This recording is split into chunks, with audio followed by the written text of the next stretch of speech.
How do you make very large titles? Those titles that grab your attention before anything else, even the photos. I've seen some stamped, but I'm not sure what happens next. Cutting them out? That seems an awful lot of cutting. Glitter Girl, can you help? Of course I can. I'm going to use this one phone photo for my layout today, and it's a square and printed on a 4x6 card, so it's just slightly smaller than 4x4 in inches because it's got that white border. And with it I'm going to use this really bold floral background, and then I'm going to do two types of large title. So I'm going to do part of the title with a tool called the alphabet punch board, and I'm going to do part of the title with watercolor. So I'm going to put all of that aside for the moment and do this first part with the punch board so that I can just punch one word really, really big. And there are all sorts of different ways that you can make large titles, and I'm going to try my best to tell you about the ones that I'm not going to use today, because obviously I can't put every single one on one layout. Well, maybe it's possible, but it would be tough to do all in one cohesive layout probably. So this is a tool that's basically designed for you to do those banners where all of the letters are joined up to say happy birthday or whatever else you want. But of course you could use them on a scrapbook page as well. So the tool looks like this, and then it comes with a guide that shows you everything, each step of how to make every letter. So you need 3.5 by 5 inch paper, and I'm going to do the title in white that'll be high contrast against that bright floral. And then it's just a case of following the instructions. So there are 3 parts to the board. There's this section that punches this shape like a D for all of the inside pieces, the counters. And then there's this section that is a little trimmer and has this little blade. And these instructions are telling me where I need to cut things. Nope, I didn't need to turn it, I just needed to move it up to the 1/2 inch line.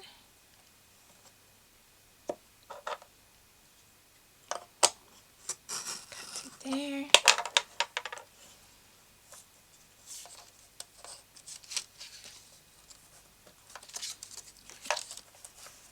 Move it over here and cut on this line. Yeah, this one. Move it up to the 1/2 inch.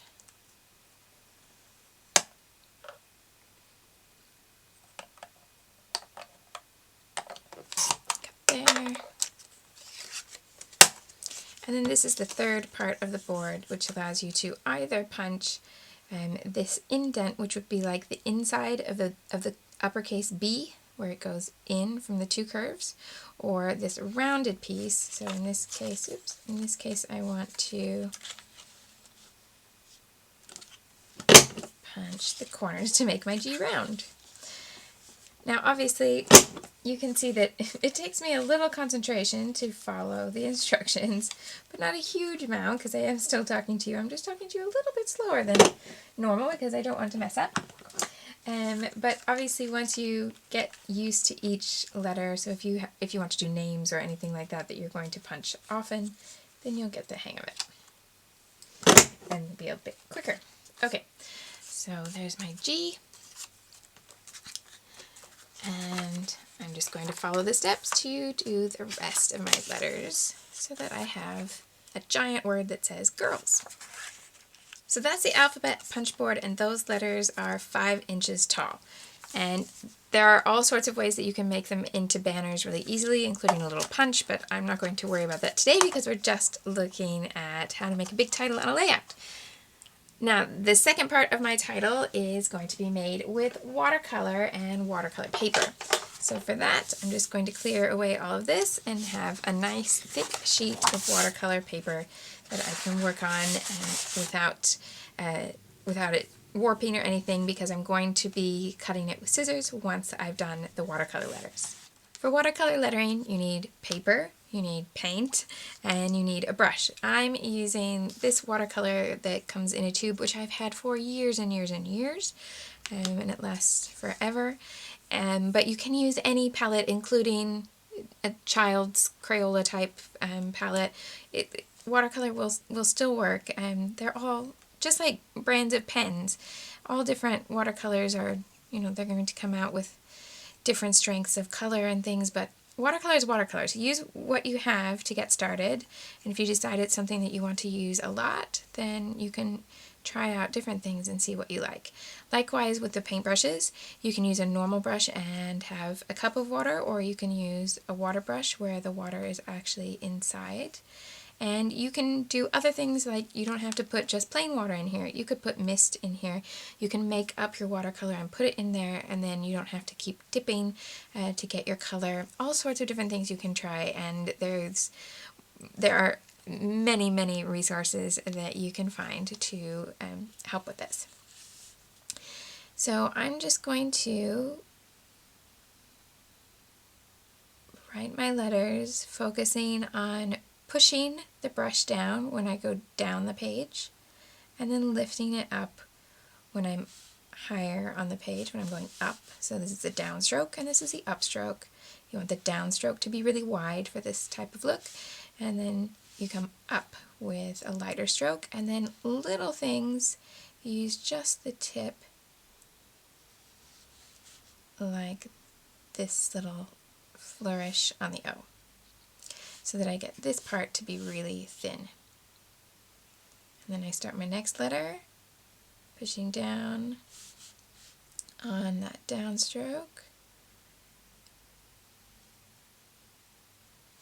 And this, because I don't have a small flourish on here, I wanted to make sure that this was my lightest piece so that you can see the difference between the big piece and the medium piece. That's a great big downstroke.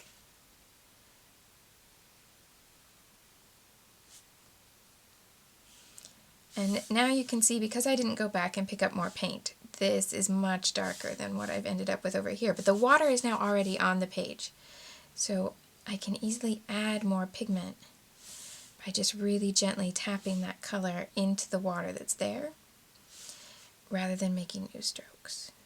This is the lightest pressure that I can just tap that color down. I'm really trying not to draw any new lines. But because I want to do this big title look, I'm really exaggerating the size of my letters.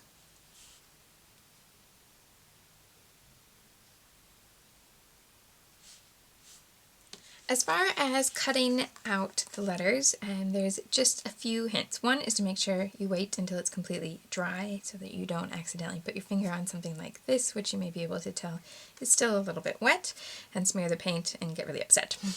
The other is that the scissors that are best are the scissors that feel best in your hand. There are lots of teeny tiny little scissors that allow you to get into small corners, because they're very small and the end of the blade is very tiny and sharp.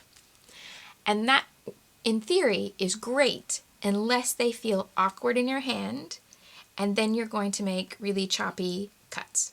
So you will see me cut things like this out, or even smaller, with my giant scissors, and the reason is because I've used these scissors so long that I can predict where they're going to go, so I get smoother cuts.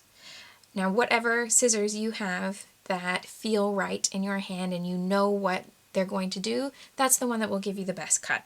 So that might be something small and it might be something big, and the truth is I could probably get better cutting if I used a small detail pair of scissors enough that they felt right in my hand, and it just takes practice.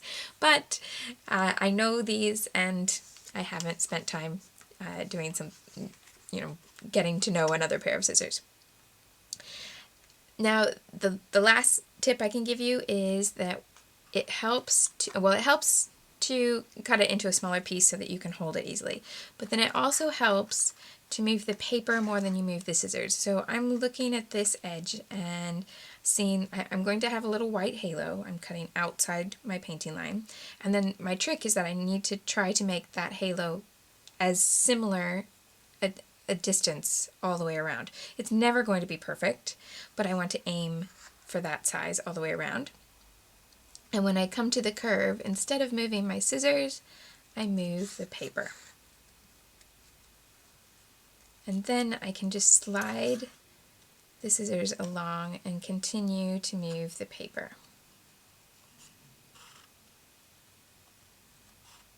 Now I want to cut this all out as one word, so that means I need to come to a point like this where I'm going to start again in the other direction rather than cut out every single element of the letters.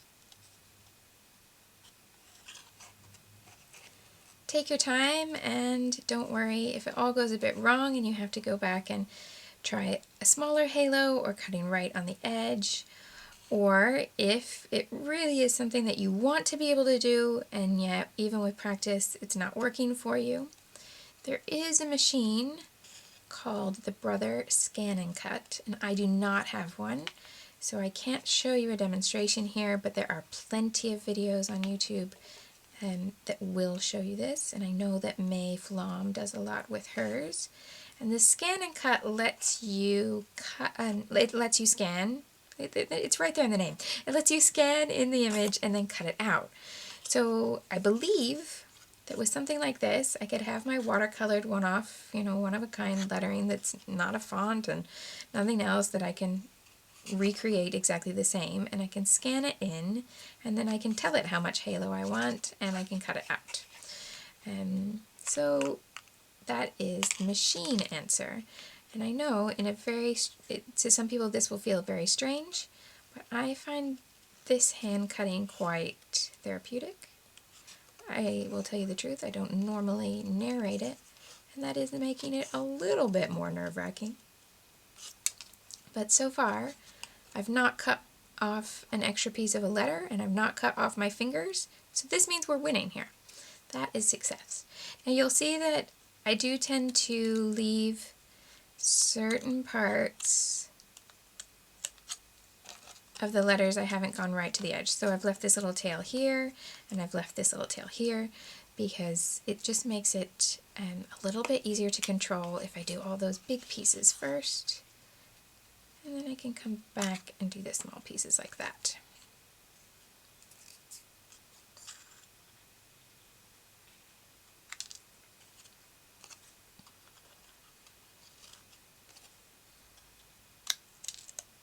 Now that, and I just did it here and here, that's the one time that I use the scissors more than I move the paper.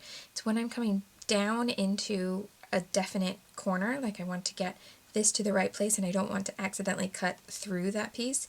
I line up the tip of my scissors with where I want it to end, and then I know I can cut to the end without losing something. But that's the only time that I'm moving the scissors more than I'm moving the paper. Okay, then I come back in here and I'm going to do just a general outline here. I could go in and detail cut inside of these, and I don't want to do that. I want to keep it as simple as possible. So I'm just going to run right over the top of the O.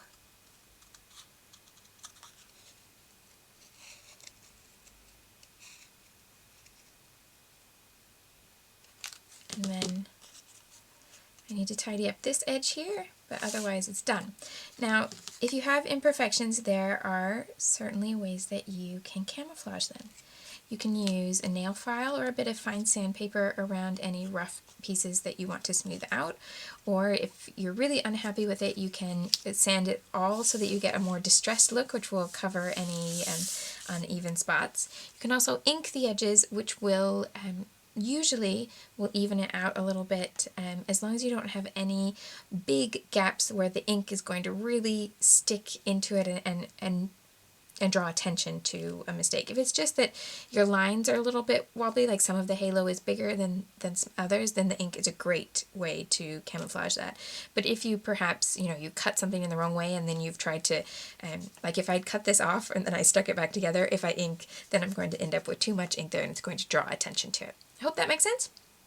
So that's how I cut out. It's not real rocket science or anything. I just try to do my best, go slowly, and enjoy it. When it comes to really, really big titles, you have to think a little differently about how you're going to construct the page, just because the title is going to take up way more room than it normally does. So the normal tricks that I use on constructing my layouts, where I start with big boxes, and then I place the photos, and then I look for little corners or lines where I can place the title, they're just not going, that's not going to work here, because if I start with boxes, I'm not going to have room for a title this big. So instead, I'm going to start with the title from the beginning, and there are a few different ways you can make that work. It depends on, of course, how big your title is, how many letters. So, for example, you can have a title and it might be slightly, it might be a completely different word, so that you have a slightly different size, different number of letters, all of that sort of thing. And you could go right in the center of the page and make your title take up all of this room in the column, like in a column in the middle, and you have this empty space at the side. Obviously that doesn't fit my entire title in, so I need to do another letter at the top.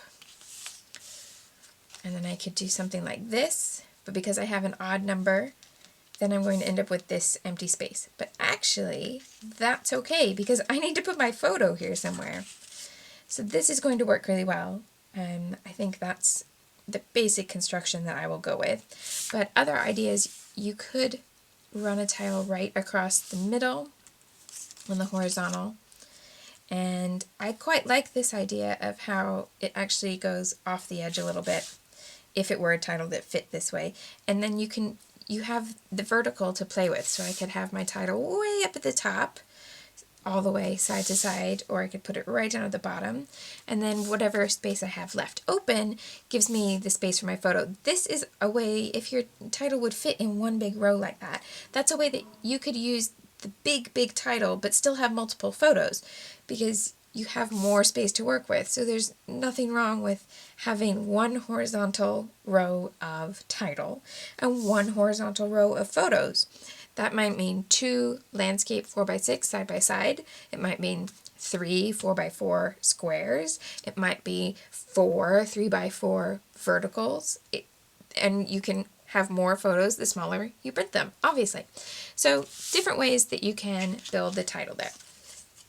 So I'm going to work with that format as if I had 6 letters, but I have 5 letters and my photo. Now, another thing here, you could swap the papers here. So I've gone for white letters on top of my bold pattern paper because I love the look of patterned backgrounds in my albums. Now, if you prefer white backgrounds or solid color backgrounds, then just swap it. Cut the letters out of pattern paper or paper that you've painted or stamped or patterned in any other way, and have that on top of a white or a solid color background. That works as well. But I like to keep my patterns in the background because that's what is going to feel natural as I go through my album. And this is a look that is probably going to be something that's different when you turn the pages of your album. Unless you do lots of giant titles, when you turn the page in the album, this is going to be a little unexpected. It definitely will be in my album because it's not the sort of format that I use all the time. So I want to keep some things that are similar, and that's why I've gone for my pattern background. Now, when I place it like this, however, I do feel like this white for the letters is too stark. So I'm going to try something else. And that is to put another layer on top of these letters. So I've cut the same letters from pattern vellum in a really simple cloud print. This background paper is from Starshine, but the vellum is from True Stories. And the whole sheets don't exactly match because this red is a bit more prominent on the whole cloud sheet, and that red is not the same red that's here. This is a more orangey, warm primary red, where this one is a cooler, darker bluish tinge of red. But I was able to place the letters in a way so that there's only those two tiny, tiny little pieces of red, and the rest of the colors work well together. There's the pink that matches well, there's navy blue, there's aqua. And I liked the clouds because it's quite a cloudy day in the photo. And I like this mix of the pattern on top. I like the vellum and that you can see that that's another layer than the white. And so I really like that. Here's another reason I like it.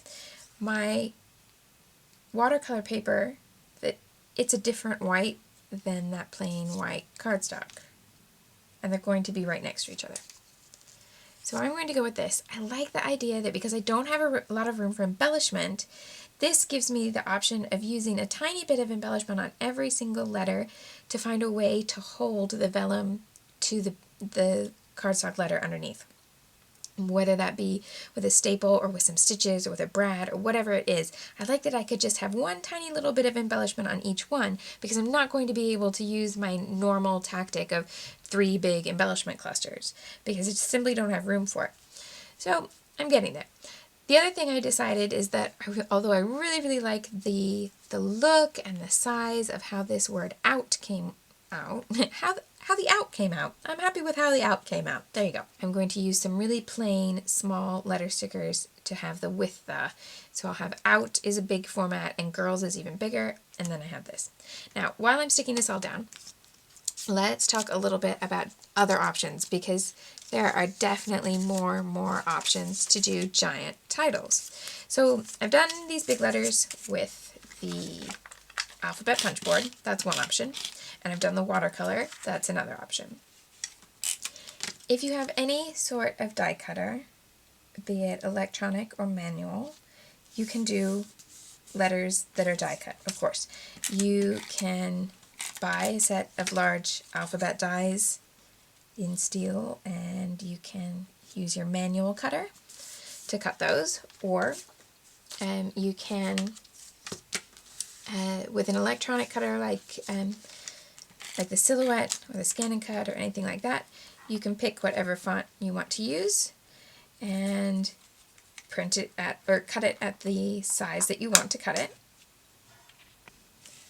With an electronic cutter that hooks up to your computer like a Silhouette, you can choose whatever font you would like and then lay out your page so that you can cut the letters exactly the right size to fit the page width and the title placement that you want. So that gives you lots of freedom without having to hand cut. But if you don't have a die cutter and you still want to do that, you still want to be able to use a font and get it exactly the right size, you can do what we did in the days before electronic die cutters, which is that we printed it out on plain white paper and we attached it to the paper we wanted to cut, or we printed it right onto the paper we wanted to cut if we were sure everything was okay. And then we just cut it out with scissors that way so that you knew you had it the right size, but you're going to do it by hand rather than with a machine. That'll work too. Yes, if you have large letter stamps, you can stamp and then cut around the edges, or you can use great big letter stickers or chipboard letters, and they come in all sizes now, so you have lots and lots of options. So I can attach my vellum letters to the layer below in any number of ways. I'm going to use some colored staples on a few of the letters.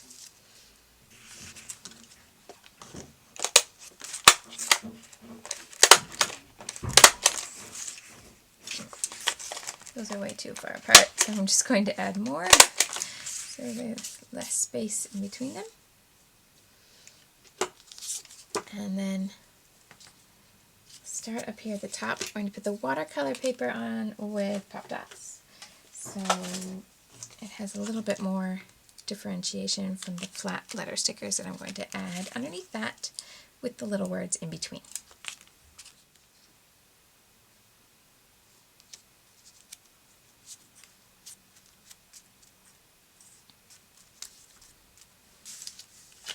And just plain gray letter stickers for the with the.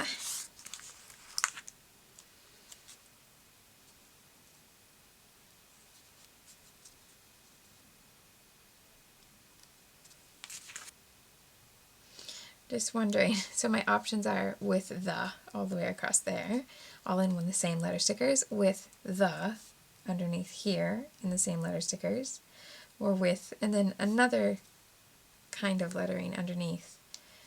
I'm going to place the, I'm not sure if I'll love it underneath. I might decide to just handwrite that in a really small font.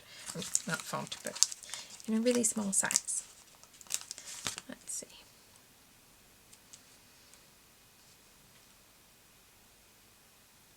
Yeah, I think I want something different for the. So I'll get the with in the right place, and then I'll worry about the.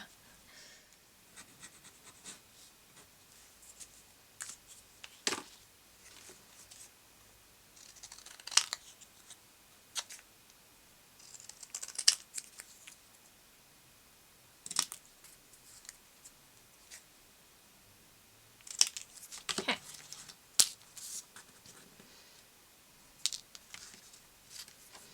Maybe some gray ink around the edges to soften this one a bit, so that's not so stark with the black and the white.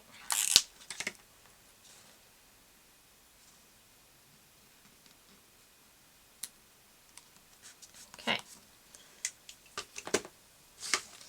so there is my giant title. What little bit of embellishment can I add to this to just finish it off and make it not feel, you know, that it's completely out of place with everything else in my album? I think the best place for me to add that embellishment is going to be the top and bottom corners. Just a little something here tucked behind this bottom edge of the photo, and then a little something that can come out behind this corner of the title. I'm going to go with a few little stickers from an old Maggie Holmes collection and some pieces from an older Dear Lizzie collection. And I think my best bet is to take a label and use it in two places. So I'm going to go with this one.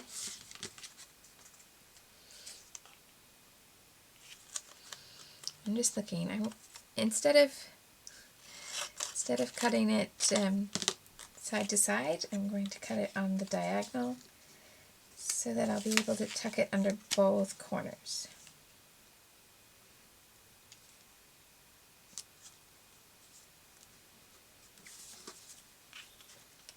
That little bit down at the bottom up there.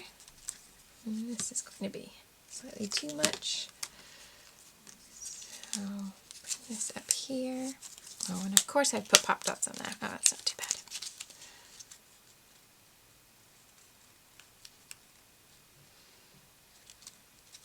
Okay, so that's a start. And I think something with a little bit of pink as well. So maybe this big label.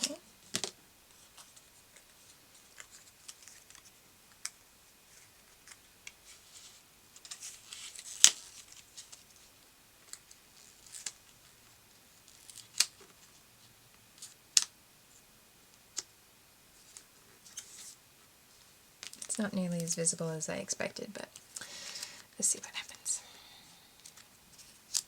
That's a bit more visible there.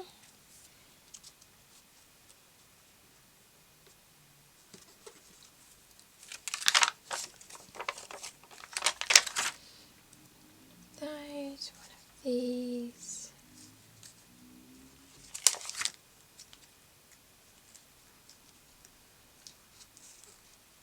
Better, this pink heart coordinates with the pink in the camera. And have this little good morning to add in there as well. Getting there, getting there. Starting to feel more like the type of grouping I would have on a normal page with a smaller title. So I'm just wanting to bridge the gap a little bit.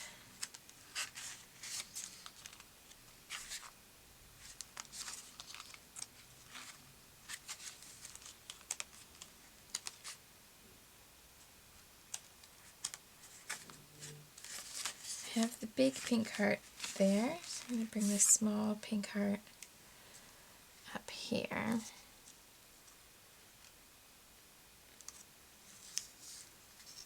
Conscious that this one at the top can get busy really quickly because it's all behind the title there.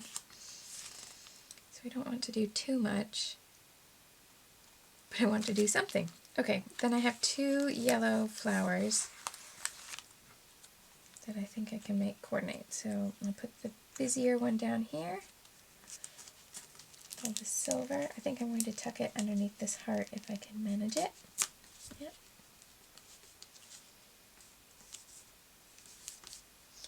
And then the simpler one up here. And likewise, I want it tucked behind everything so that it's just a little layer. Well, that's a very small little piece, but I think that's okay. Right, now, maybe some enamel dots, but maybe not. There's one thing I haven't done yet, which is any journaling. I'm going to add the journaling right here on top of the photo. The other thing I considered was taking one of the letters and doing all of the journaling across that, or if it was a big story, you could do the journaling on all of the letters.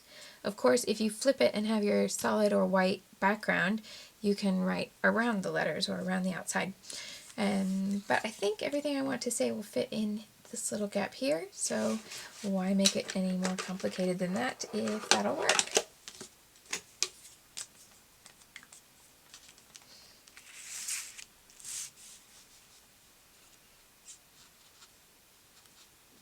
Okay, only the date left to add because that didn't, there's no room for that there. So I'm going to stamp it over this heart because this heart is quite plain compared to everything else.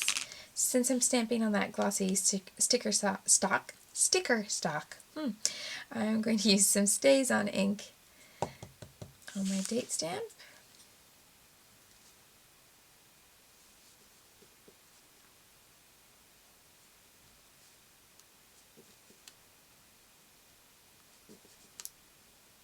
There we go. And there's basically, just like any page, you can continue to embellish or you can stop.